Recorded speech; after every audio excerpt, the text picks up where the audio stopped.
So are all of you able to sit upright? Did you eat so much turkey that you're a little wobbly today? It's not usually the turkey though, is it? It's usually the pie. Right? So today, we are just a few days from Turkey Day. And we are a week from the start of Advent, the first Sunday of Advent. And so this is one of those sort of middle of the road kind of times.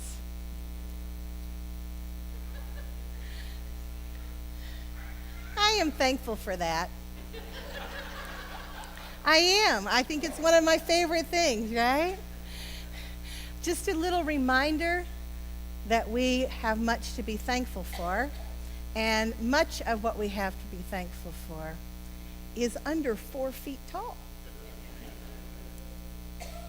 I also want to invite you, I'm glad you came here to be at church, but I also want to invite you tonight to come to the tree lighting. It's the town's tree lighting. It's our chance to host anybody who wants to come. We're going to sing some carols and give out hot chocolate, and I hope you'll come and be a part of that.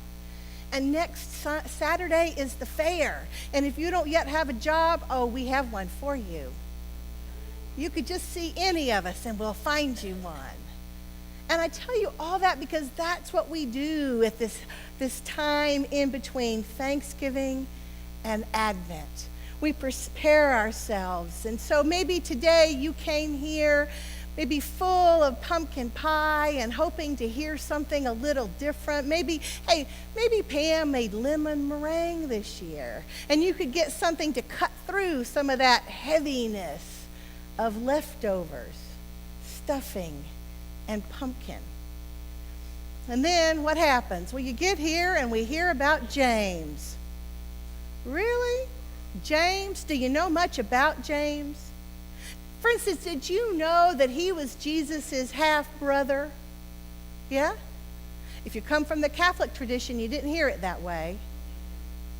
But James, we say, was Jesus' half-brother, a younger brother. But did you know he was also the head of the church in Jerusalem? And this book of James, like the book of Peter, the ones who actually knew Jesus face to face, they're really short. In fact, they are so short that Paul's 2 letters to the church in Corinth are longer than all of the writings by the people who knew Jesus. Because what we typically read in the text is how Paul understood what God was saying and what Christ was saying to the people. And so I think it makes sense in this in-between time to hear what James was saying. And so we began with verse 17, every generous act of giving, every gift from God, they all come from God. Every perfect gift, every generous gift is actually from God, and so are we. We are God's first fruits, the best and the biggest and the brightest of the harvest. And we are God's first fruits so that we can bring others to God and to Thanksgiving. Well, that was nice. Right? It's Thanksgiving. God's first fruits bring thanksgiving to God because God is good, not because we're good. Okay, let's all go home. There's leftovers. There's probably a ball game on somewhere. And then James kind of spoils that. He goes just a little further. He begins to interfere. He begins to scold. He begins to say things like, listen more and talk less. He begins to say things like, don't lose your patience. Don't treat others with anger as though you were righteous like God. And do something. That's what he says, do something. Live what you profess. Let the world see what you believe in your actions. Not just what you say in church on Sunday, but how you live on Wednesday and Thursday and Friday. He says, watch your mouth. Don't be mean. Don't gossip. Hush up and act. And he says, if you really want to be somebody who loves and knows God, then take care of all those people the others don't want to. Take care of the outsiders. Take care of the widows and orphans, he says. But we know that in our day, that really means take care of all those people, well, the ones who might not have been invited into every organization that we have held dear. The ones who are immigrants. The ones who maybe love others in a way that we don't understand. The ones who are poor and need to be helped. The ones we judge with the righteousness of God. So I had a favorite preacher. I've probably told you this before. His name was Fred Craddock. And Fred Craddock was a preacher, but he was also a teacher of preachers. For, 15 or 20 years, he was voted one of the best preachers in America. And one of the things I loved about him, he was about this tall, by the way.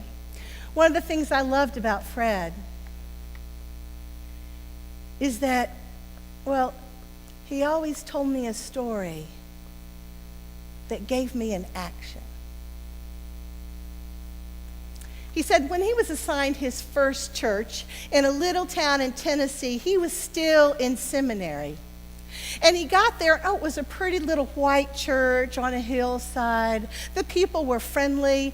Some members of the church had carved the pew out of maple wood that grew right there. It was a beautiful little church. And all around the church, things began to change. The government had a big building project. In Oak Ridge, Tennessee, the look of it was changing everywhere. And so people came to do that work. All of a sudden you looked around and there were hard hats as far as the eye could see. There were people who were doing the construction, and there were masons, and there were electricians, and there were their families. Lots of children. Suddenly there were houses that were kind of thrown up haphazardly, or there were trailer parks, and there were children. Did I mention that? Children everywhere, he said. And so one Sunday after the service, Fred said to the leadership, can we all have a meeting after church? And so they met together, Fred and the leaders of the church, and he said to them, God has sent us a new mission field. God has sent us folks to love, to show Christian love to. What are we going to do to reach out to them and to bring them here into our congregation so that they'll know that we are Christians by our love?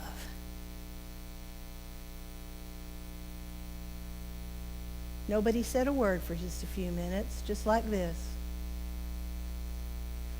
And they talked about it for a while. They talked about these new people that were in town, these neighbors. And one of the leaders of the board said, but these people are not like us, Fred. And Fred said, that's what neighbors usually are. People not exactly like you. Well, they took a vote, Fred said. And he was the only one of all of them who voted no to the new motion. The new motion was that you could not become a member of this church, that little church, that pretty little church of friendly people. You could not become a member of that church unless somebody in your family owned property in the county. Fred said to them, I cannot vote yes, I vote no on this, and they reminded him he doesn't get to vote. And besides, he's just a seminary preacher.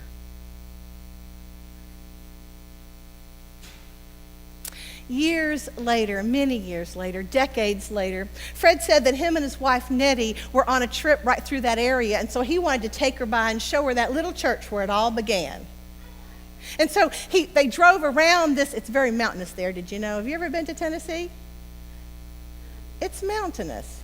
He drove around this curve, and they came up, and there was that pretty little white church. It still stood right where it had always been, on a little hill. And as they got closer and closer, Fred noticed that the parking lot was packed. It was the middle of the week, and the parking lot was packed. It was packed with mostly trucks and motorcycles and things. And when they got even closer and pulled into the lot, they saw this great big sign over the big double doors of that little church. And the sign said, "All you can eat barbecue, ribs, pork, and chicken." All you can eat. Fred said he turned to his wife Nettie and he said, "It's a good thing that little church is gone, because none of those people in there would have probably been invited inside."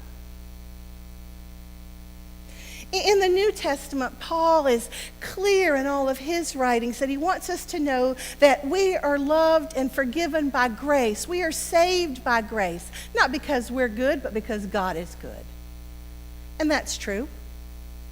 And James is telling us that we should be doing things. We should let that grace and that love from God cause us to act. And that's true. Sort of the way it is with God. God is almost never a neither nor, but always a both and kind of God. Because God is good, not because we're good. Because God meets us where we are. And because when we realize how incredibly loved we are by God, we can't do anything but act on it. Fred's church was not a both and church. It was an either or.